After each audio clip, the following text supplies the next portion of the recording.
Well, I have good news for you regarding Thabo Cele because wait, we'll talk about that later on in the video. We're also going to talk about Kabatino Mango and some of the comments by Jessica Mtaung about Kaizer Chiefs and what they actually mean for us.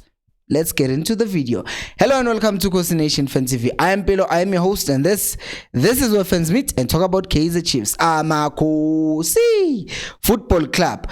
Before I continue with the video, I want to say this. Before I ended yesterday's video, I asked for something, but I checked my comments from yesterday's video and I didn't find a response to this, and it's an urgent thing.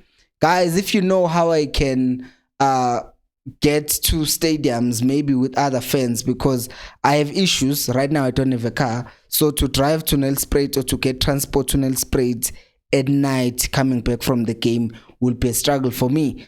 And I checked some buses and all of those things, how I can travel, but it's kind of tricky. So if you know, if there are supporters club or people who travel together, obviously I would be willing to give money to that because I want to go to all games, but there are some logistical issues that I might have. So now I'm trying to get to solve those things, because even now I'm supposed to buy the kit, but I'm not gonna buy it this month because of the fact that Chiefs like going to Durban. I didn't plan for Durban. I thought we were going to play here at FNB, so that has kind of changed my budget, and because of that I can no longer buy the kit. I would rather go to the match and this old thing rather than buying the kappa thing, because I asked for these things to be done earlier by Chiefs so that we can budget properly, but they just did them the way that they wanted to do them. They just changed things at last minute, and even a game that we are going to play with Sundowns, apparently it's going to be in Nelspruit. I know it's not their fault, but it's also the fault here, PSL, and how they organize these things. So I'm a budget to because once again, so magugutas afford it and blame. But if anyone knows how to do all that stuff, please let me know in my comments. Anyways, let's continue and talk about Kabatino Mango before school Thabo Cele later on. So Bobby Mtaung was asked about the prospect or the possibility of Kaizer Chiefs signing Kabatino Mango, and he actually said, I don't deal with names, we are looking at signing strikers, but not Kabatino Mango. Which, funny enough, someone, I think Innocent Mkhize on Twitter, I think he works with Far Post or Unplayable, one of those two publications, he laughed it off, that idea. And from what he has said, usually the things that he tweets about transfer news and rumors, they're usually accurate.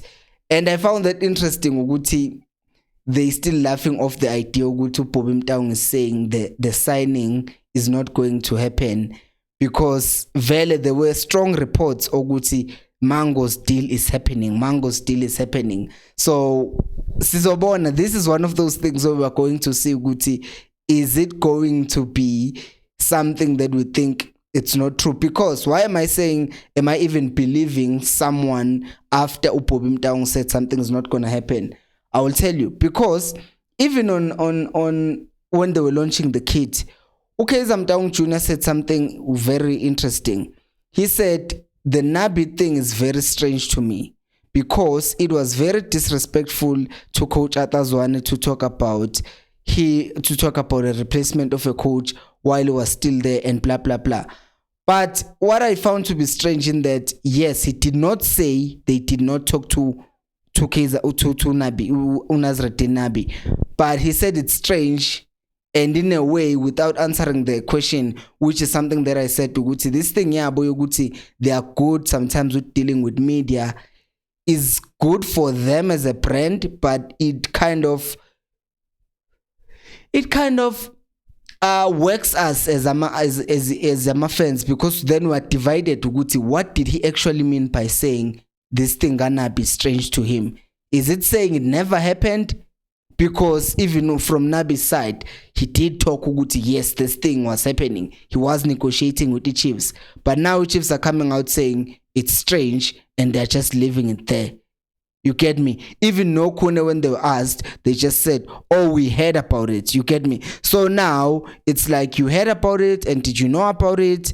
Was it happening? So now they leave us debating all of these things that they don't say, which for a brand, it's good because people are going to say, no, they never said it never happened. So you can't say they are saying it never happened, which is not what I'm saying, but I'm just saying they are putting us in a very strange situation where they are not telling us, no, it happened, but we are not in a good position to go on with the deal. As such, as a team, it wasn't good for us. We pulled out of the deal because of 1, 2, and 3. And in that way, there is easy transparency and clear communication between us and the team, because at the end of the day, it's the fans who are going out to buy the match. It's the fans who attend stadiums. So if the fans, one of the main stakeholders in the club, do not get the clear communication from the club, then it's easy to not have a trust. It's easy for me to believe someone I never even met who wrote something on Twitter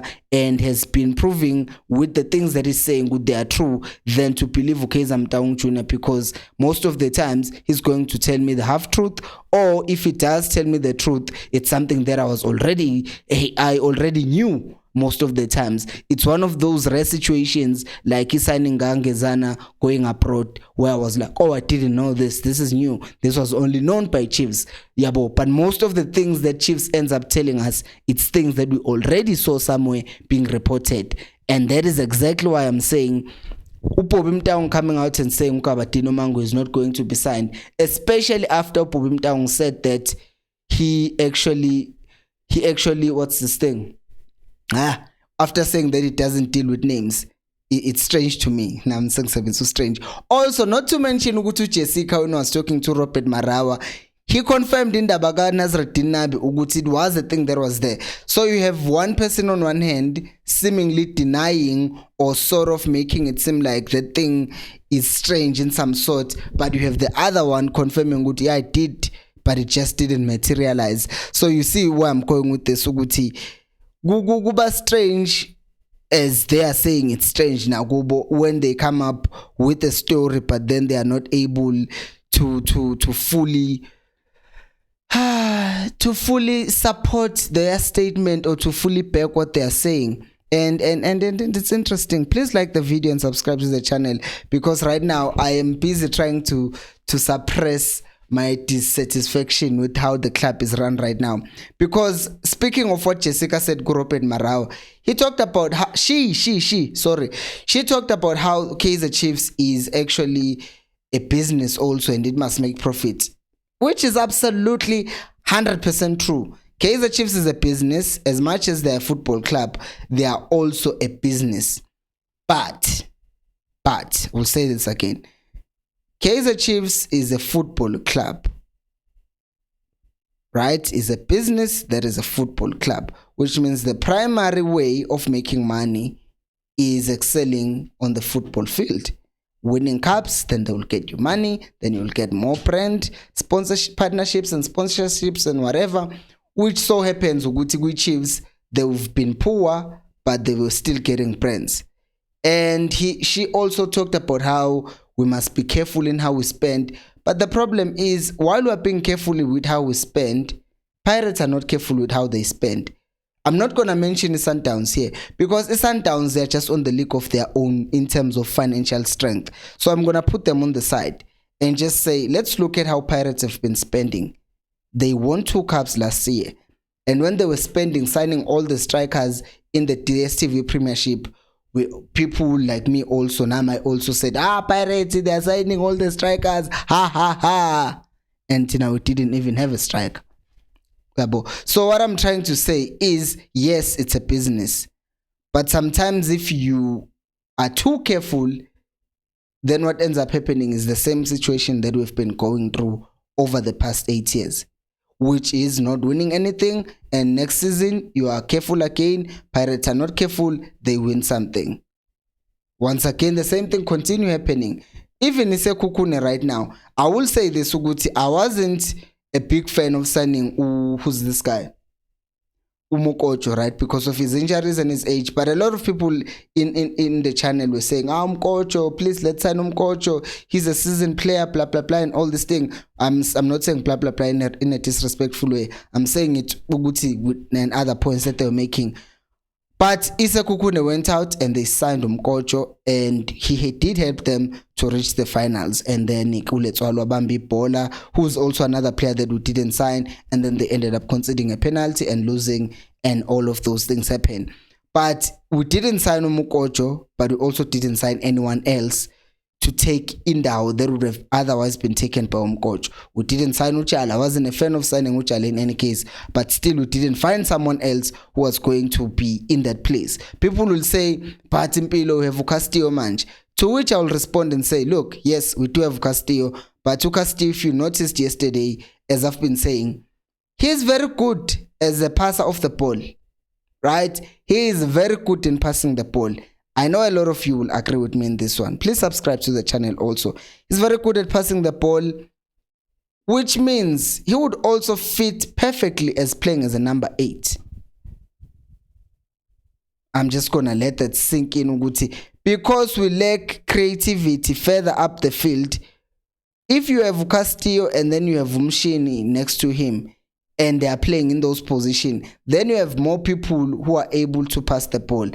But also Castillo, even playing as an 8, he's still strong enough to win the ball back and do all those other things. And then you sign another defensive midfield. If that defensive midfielder gets injured, you know you still have Castillo who can go and play as a number 6.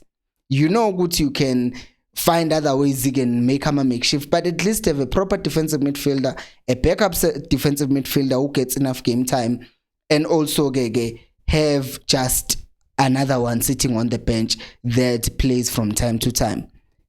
The point that I'm making is, yes, Castillo kind of fits that defensive midfield role, but in recent years in his career, he's been playing as more of a 8 rather than a 6. And why did they initially move him to be playing as an 8? It's clear because we can see Guti, he's a very good passer of the ball.